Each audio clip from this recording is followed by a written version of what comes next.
Last but not least, I'm really pleased that Caroline can join us from the University of Edinburgh.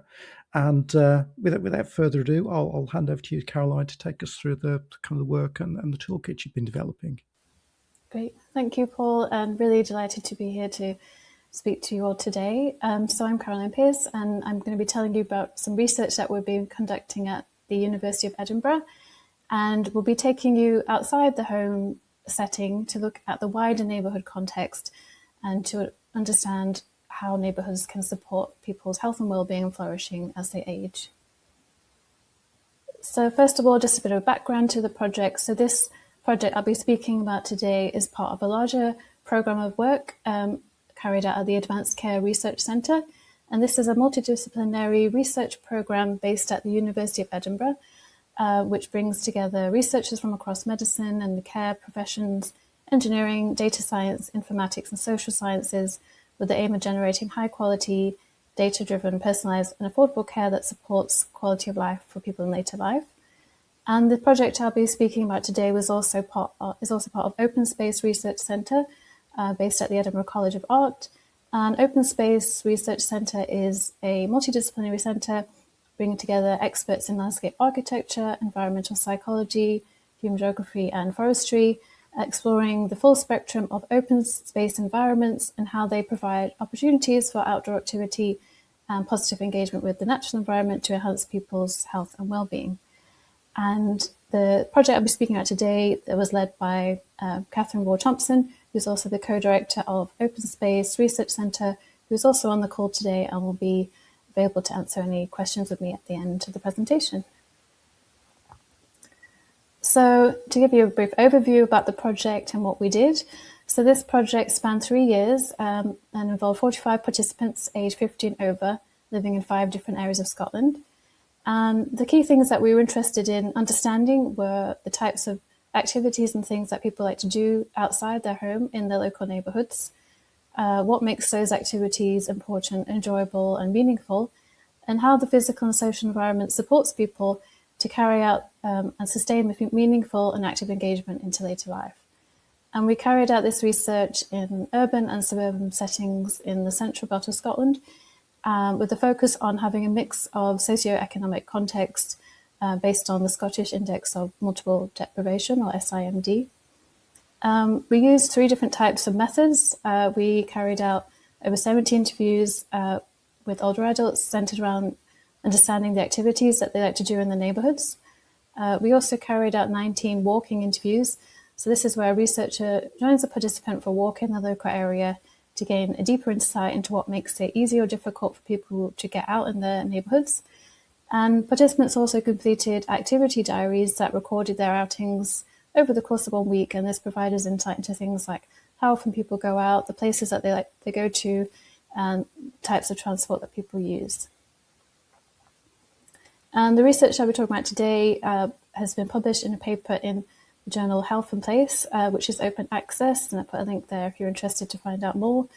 And we've also had a couple other outputs from this project, including an accessible summary that was produced for participants and community organisations, which can be found through the University of Edinburgh Usher Institute web pages. So just a little brief background. So as already has been touched on today, research and policy on ageing in place and age-friendly environments recognises the importance of neighbourhoods for health and wellbeing in older age. And research in this area has included looking at the built and natural environment, so things like walkable and wheelable paths, accessible green spaces, and reliable public transport and available toilet facilities. But neighbourhoods also support social participation, cohesion and community belonging. And there's also a growing focus on research looking at how older adults themselves are active partners in creating sustaining places and neighbourhoods. And I think Savannah's presentation really illustrated that. But what's less well understood is how these neighbourhood places create the conditions for well-being and flourishing in older age. So in other words, how do places support older adults to get around to make the most of their local neighbourhoods and improve their health and well-being in later life? So to explore this, we drew on a concept called enabling places. So this is a concept developed by an academic researcher called Cameron Duff. And refers to the health-promoting qualities of place. And this builds on research that has looked at therapeutic landscapes, so how different environments produce different health and well-being benefits, such as restorative effects of natural environments. So in simple terms, enabling places is looking at how environments and places impact on our health and well-being. So we know that they do, but how do they do that? And to look at enabling places consists of 3 types of place resources. So these are material, social, and affective, which converge to generate health and well-being benefits. So material resources refers to physical aspects of the environment, which can include housing as well as transport systems. Social resources referring to social relationships, networks, and social capital. And affective resources thinking about the emotional and embodied responses to place. So using this framework, we explored the participants' experiences, finding that they describe 4 different types of enabling places, which I will describe next. But first, just a little brief overview of who took part in the study. So we had 45 participants. They were mostly female and almost all white British. We had quite a wide range of age ranges. Most of our participants were living alone, and most were homeowners, although we had a small number who rented their homes. And 25 out of the 45 participants lived in areas with an SIMD of 1 to 5, which is the most deprived deciles according to the Scottish Index of Multiple Deprivation scale, which goes from 1 to 10. And most of the participants were long-term residents in the neighbourhoods, and quite a few had spent their whole lives living in the same neighbourhood. So just moving on now to talking about those 4 types of enabling places. So the first one was places that can relax and restore. So these were commonly natural environments, so woodlands, parks, or gardens, which provided psychological, emotional restoration, offering peace, quiet, and sensory relief. And these enabled people time to mentally process, reflect, solve problems, and for some people help them support through major life events such as a bereavement. So these were restorative places where the material resources of the green space and the blue spaces and the ability to be alone supported people's well-being. So while spending time in nature was important for many participants, the natural environments tended to demand more strenuous walking with uneven hilly routes and having fewer places to rest. As a result, natural environments could provoke feelings of frustration as well as fear in relation to a loss of confidence due to declining mobility, the uneven terrain that kind of provoke fears of falling, particularly if people had experienced some falls before, as well as wider safety concerns, particularly among the female participants, about walking alone, particularly in like wooded areas, which provoke fears of crime. So the next type of enabling place was places to connect with others.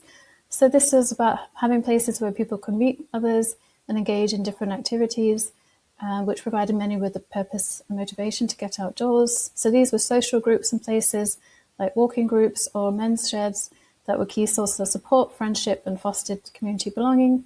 And these were particularly important for those that were living alone and allowed many to help rebuild social skills and confidence at key life transitions. But this was not the case for all the participants, and some did experience moments of disconnection, but feeling that they had to kind of make themselves fit in or force themselves to go into groups, which highlighted the importance of not just the having physical place to go, but also that social and affective elements like a sense of belonging.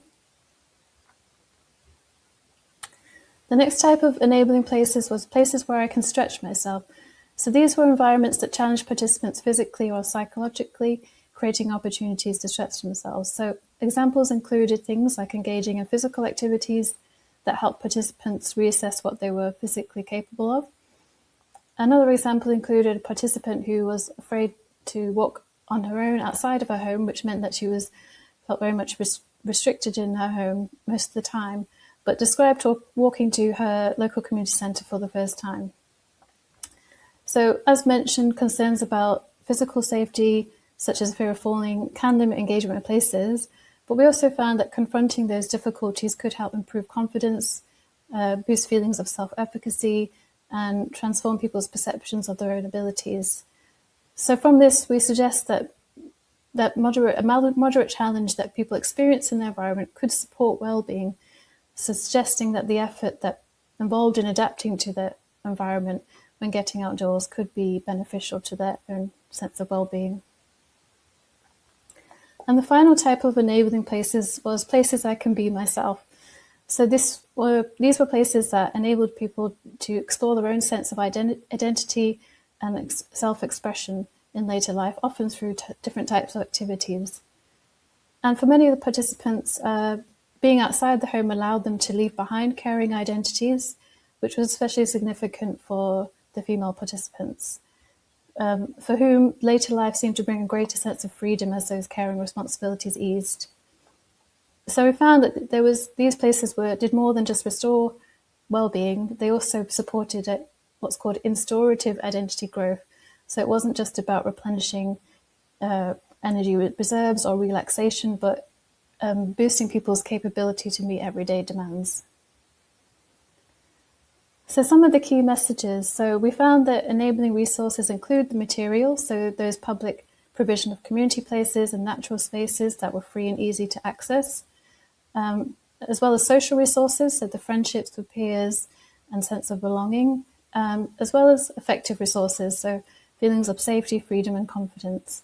But these resources were not available to all, particularly we're thinking about social resources that many people access through community-based groups, and how these are often sustained by the third sector organisations that have very precarious funding, and which is even more important, particularly when we're thinking about support in low-resource areas. And final kind of thought from this research is how thinking about research on older people and environmental barriers requires a bit more nuanced engagement. So better understanding of the ways in which environmental difficulties can be enabling for older adults could improve some of urban planning policy around the creation of age-friendly places to focus more on providing equity of access to the quality of experience rather than advocating the same experience for all. And I think that point relates back to what Paul was saying at the beginning around finding that Goldilocks kind of middle ground between accessibility and towards universal design. And I just want to speak very briefly about some other work that's built on that study and other work that we've been doing at the University of Edinburgh, which has been looking at creating a standardised tool to measure ageing in place. So in Scotland, the Place Standard tool is used within local communities, and it's a simple framework to help structure conversations about place. And this contains 14 questions or domains that communities can use to assess places and identify areas for improvement.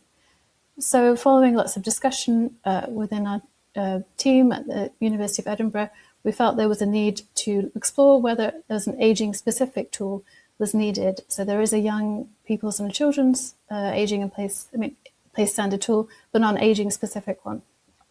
So our aim was to involve members of the public and key stakeholders to identify the need and potential for this useful, freely accessible tool that would allow stakeholders to assess factors that relate to ageing in place. And we felt that such a tool could be a potential benefit to policymakers, designers, third sector partners, and communities themselves.